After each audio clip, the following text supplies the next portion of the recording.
accountable. That's a good thing.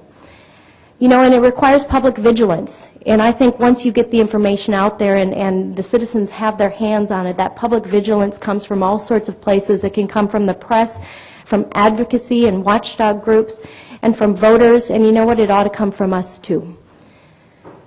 It's, you know, this whole idea of these transparency websites, you know, it's one of those things that as politicians we say, okay, done, check mark, we got that taken care of. But that's not how it actually works. You know, you can't just pass a bill and get this thing done. You know, it takes a heck of a lot more than that, whether it's Hawaii or whether it's Minnesota or whether it's another state. Passing that bill and getting it done and used effectively are very different. Lack of priority. Minnesota passed our first Transparency Act actually in 2007. 2008 clicked by, no transparency. The days continued to go by, no transparency. Now in March of 2009 we had this bold new transparency plan come forward. One of the challenges that we were told was in the beginning was that we had an old computer system that was not, quote, internet friendly. Really. Really. In 2007, in Minnesota, we had internet-friendly or non-internet-friendly computers in our state. Well, I can guarantee you the way we spend money, that is absolutely incorrect, and we proved that. But amazingly, when the issue was finally prioritized, when it was driven to the level where it became a priority like that, our computers became internet-friendly. It's amazing how that occurs. You know, one of the other ways, and I think it was indicated as well in Colorado, is that, you know, it's one of the places where the bureaucracy says, show me the money. Show me the money. Give us the dollars and we will implement what you guys want. You policymakers with these brilliant ideas, give us the money and we'll get it done.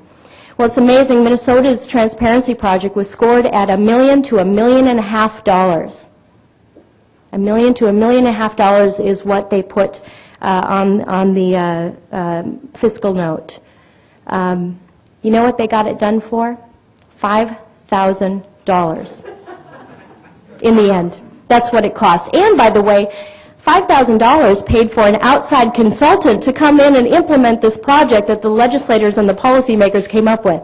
So, you know, these numbers are all movable. They're all creative, you know, creative accounting, fuzzy math, you know, it all works in different ways. $5,000 is what we ended up with.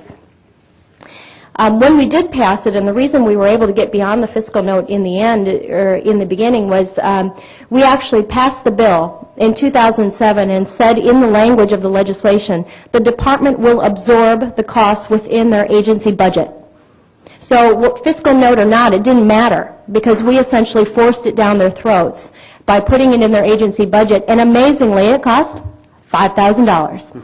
So, you know, creativity and prudence comes from pressure, and sometimes the bureaucracy just needs to be able to see things a new way through a new opportunity, and forcing it down their throats sometimes does that.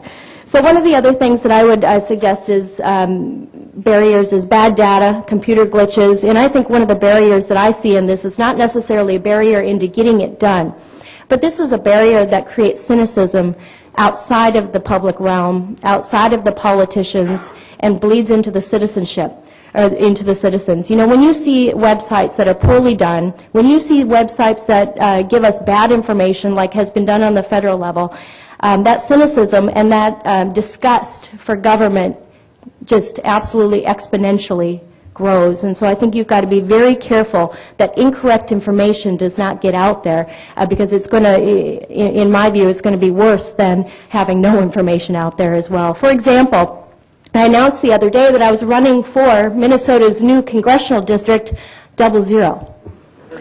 And then I was going to announce maybe after that I was going to run for the new 57th congressional district in Minnesota, because 35 jobs were saved and created by the stimulus dollars, which were $404,340.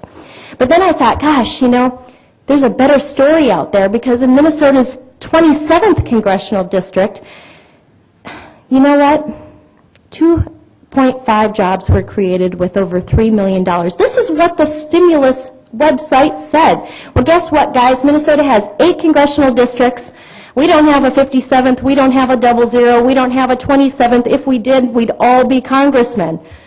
And we don't want that. So this is just a great example of how a bad website, bad information, creates public cynicism and fear of incompetent policymakers, which is what we're seeing right now.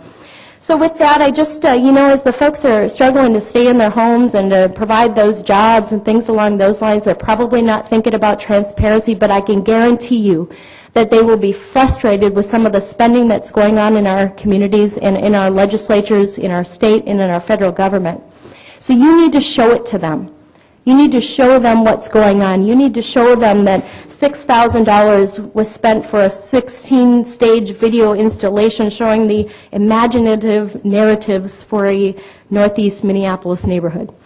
You need to show them that there's $5,000 being spent in your state for a documentary film talking about nails in trees. You need to show them what's going on in your legislatures and where their hard-earned taxpayer dollars are going. It's incumbent upon us, it's our responsibility, and we need to tell the right story, communicate the right message, and do it in a way that actually wins people over, gets them to participate, and makes this thing work. So thanks so much.